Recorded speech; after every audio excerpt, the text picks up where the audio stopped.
जय हिंद साथियों। तो एसएससी जीडी कांस्टेबल की आंसर की जारी हो चुकी है। बहुत सारे अभ्यर्थियों को इसके रिज़ल्ट का इंतज़ार है और बहुत सारे अभ्यर्थी कट ऑफ को लेकर परेशान है कि इसका कट ऑफ क्या जाएगा। और देखिए, जहाँ तक मैंने एसएससी जीडी के एग्ज़ाम जितने भी दिए हैं, जहाँ तक समझे हैं कि क्या इसका एवरेज होता है, क्या इसका कट ऑफ होता है, और इसके कट ऑफ में देखिए बहुत सारी भिन्नताएँ हैं। कोई ओरिजिनल कट ऑफ बता ही नहीं सकता। यूट्यूब पर भले ही डेली कोई डेटा लेके आए कि ये डेटा है, उतना डेटा है, कोई एग्जैक्ट कट ऑफ नहीं बता सकता। क्योंकि आप खुद सोचिए कि कोई कितना स्टेट वाइज एनालिसिस कर लेगा। इसमें स्टेट वाइज कट ऑफ लगता है, कैटेगरी वाइज लगता है, प्लस बॉर्डर डिस्ट्रिक्ट, नक्सल डिस्ट्रिक्ट। तो इतना एनालिसिस करके आंसर की के बेस पर कोई कट ऑफ नहीं बता सकता।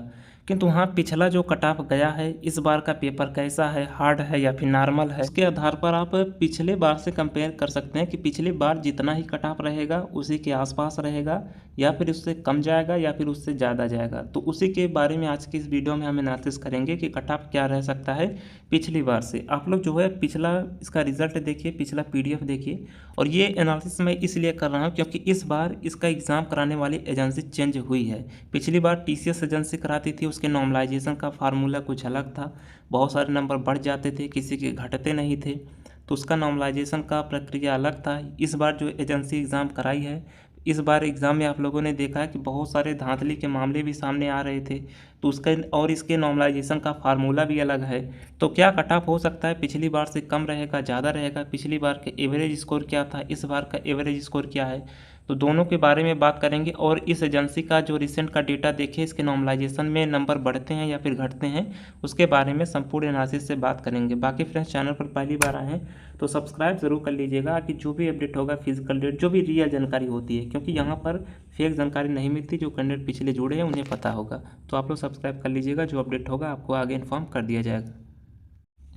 तो यहाँ पर देखिए फ्रेंड्स, हम बात करते हैं कि इस बार का पेपर कैसे था, पिछली बार से आसान था या फिर टफ था। इसी से पता चलेगा कि कट ऑफ पिछली बार के जितना जाएगा या फिर पिछली बार से कम जाएगा। ये मैं सभी के लिए बता रहा हूँ। आप किसी भी स्टेट से हैं, किसी भी कैटेगरी से हैं, बॉर्डर डिस्ट्रिक्ट से हैं, नक्सल से हैं, आप असम से हैं, वेस्ट बंगाल से हैं, कहीं से भी हैं, आप लोग जो है पिछला बार का कट ऑफ देखिएगा। उसका एनालिसिस मैं बता रहा हूँ कि उतना जाएगा या फिर उससे कम जाएगा। तो यहाँ पर देखिए, इस बार जो है ये इस बार का एवरेज स्कोर है। इस बार जो सबसे आसान शिफ्ट थी, उस जो सबसे कठिन शिफ्ट थी, उसका जो एवरेज नंबर आया है वो 72 आया है। और पिछली बार के पेपर की बात करें तो पिछली बार जो सबसे हार्ड शिफ्ट थी, उसका जो एवरेज स्कोर था वो 70 था।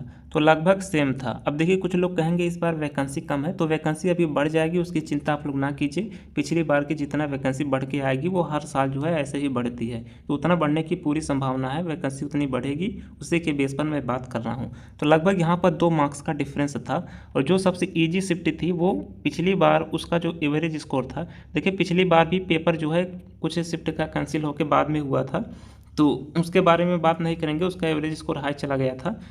तो यहाँ पर जो सबसे जो है इजी शिफ्ट थी, उसका जो है एवरेज स्कोर वो 88 था। और इस बार का जो सबसे इजी शिफ्ट है, उसका एवरेज स्कोर आप लोग इसको मानिएगा, क्योंकि ये पेपर बाद में कराए थे, इसमें अभ्यर्थी कम होते हैं, तो इसलिए इसका डेटा नहीं मिल पाता, इसलिए यहाँ पर जो है इसका एवरेज स्कोर हाई गया है। यहाँ पर आप लोग यही मानिएगा 93।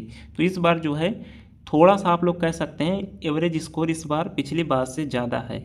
तो इसलिए इस बार का पेपर आप कह सकते हैं कि पिछली बार से इस बार का पेपर जो है थोड़ा सा आसान था। ज़्यादा नहीं कह सकते, बहुत ही मामूली कह सकते हैं कि इस बार का पेपर पिछली बार की तुलना में आसान था।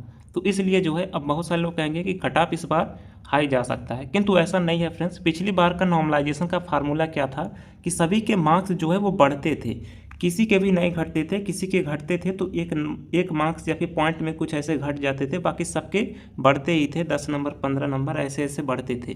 किंतु इस बार ये जो एजेंसी है वो नॉर्मलाइजेशन घटाने वाली लगाती है। यहाँ पर मैं सीजीएल का स्कोर कार्ड आपको दिखाता हूँ, जो अभी तक एक स्कोर कार्ड जारी हुआ है सीजीएल का, जो इस एजेंसी के द्वारा एग्जाम कराया गया था, जो नई एजेंसी एसएससी ने हायर की थी। तो इसमें देख सकते हैं पहले सीजीएल में भी नहीं घटते थे, सबके बढ़ते थे। इसमें देख सकते हैं 13 नंबर इन्होंने घटा दिया था। यहाँ पर देख सकते हैं 137 से 123 हो गया था, यहाँ पर 122 से 117 हो गया था, 131 से 123 हो गया था। तो इसलिए जो है इस बार जो है एजेंसी जो नॉर्मलाइजेशन करेगी वो घटने और बढ़ने दोनों का करेगी। किसी शिफ्ट में बढ़ेगा तो किसी शिफ्ट में जो है वो घटेगा। तो इस बार जो है नॉर्मलाइजेशन ज़्यादा हो सकता है कि डिफरेंस देखने को ना मिले।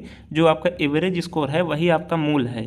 यही एवरेज स्कोर पर ही आप लोग मान के चलिए कि एवरेज स्कोर अगर आपका पिछली बार के कट ऑफ के बराबर है तो आपका सिलेक्शन निश्चित है। ना तो आपका ज़्यादा बढ़ेगा ना तो आपका घटेगा, उतना ही जो है आपका सेफ स्कोर हो सकता है। तो आप लोग अभी मैं जो सेफ स्कोर एक उम्मीद कर पा रहा हूँ कि पिछला आप लोग कट ऑफ देखिए फिजिकल के लिए, प्रीवियस कट ऑफ देखिए, अगर उसके मार्क्स के बराबर आपके राय स्कोर हैं तो निश्चित ही आपका जो है लिस्ट में नाम आएगा। आप लोग फिजिकल की तैयारी करते रहिएगा। अगर आपका जो है इससे थोड़े बहुत कम है तो नॉर्मलाइजेशन पर भी डिपेंड करेगा, नॉर्मलाइजेशन होकर आपका आ सकता है। अगर प्रीवियस कट ऑफ के बराबर रहा स्कोर है फिर तो नंबर आपका आना ही आना है, आपका जो है फिजिकल में नाम आएगा, आप शॉर्टलिस्ट होंगे। तो यही एक उम्मीद है। आप लोग प्रीवियस कट ऑफ का एनालिसिस कर लीजिए। यहाँ पर मैंने जो इस एजेंसी के बेस पर आपको बता दिया है कि पिछली कट ऑफ के बराबर रहा स्कोर है तो आपका नंबर आने की पूरी संभावना है। बाकी एग्जैक्ट कट ऑफ कोई नहीं बता सकता। आगे जो कुछ भी अपडेट वगैरह और कुछ होंगे फिजिकल के लिए वो मैं आपको इन्फॉर्म करता जाऊँगा। आप लोग फिजिकल की तैयारी करते रहिएगा। इसके जो है ज़्यादा कट ऑफ के चक्कर में ना पड़िएगा। आगे की भी तैयारी करते रहिएगा। आगे कई सारी वैकेंसी आने वाली है। चलिए आगे जो अपडेट आएगा इन्फॉर्म करेंगे। यहाँ पर हमने बता दिया क्योंकि हमने यहाँ पर सीजल का भी राय स्कोर एनालिसिस किया था जिससे पता चला था। अभी देखिए एक स्कोर कार्ड और आएगा, बहुत ही जल्द आने वाला होगा, शायद दिल्ली पुलिस का। तो दिल्ली पुलिस का आएगा तो उससे भी आपको कंफर्म हो जाएगा कि इसमें इस जो एजेंसी ने नॉर्मलाइजेशन का फार्मूला लगाया है उसमें घटते हैं, ज़्यादा बढ़ते नहीं। क्योंकि दिल्ली पुलिस में राय स्कोर के बराबर कट ऑफ के नंबर जिनके थे उनका नाम नहीं आया। इसका अर्थ यह है कि इस एजेंसी ने घटाने वाला भी नॉर्मलाइजेशन लगाया है। जिसका कट ऑफ के बराबर नंबर था उसका भी नाम नहीं आया दिल्ली पुलिस में। तो इसमें जो है घटने बढ़ने वाला होता है, इसलिए ज़्यादा फर्क देखने को नहीं मिलता। इस बार भले ही पेपर जो है पिछली बार से आसान था, किंतु अगर नॉर्मलाइजेशन में नंबर घटे तो कट ऑफ पिछली बार के बराबर ही रहेगी या फिर उससे कम भी हो सकती है। तो आई होप आप लोग समझ गए होंगे। बाकी आगे जो अपडेट आएगा इन्फॉर्म करेंगे। मिलते हैं नेक्स्ट वीडियो में, तब तक के लिए जय हिंद।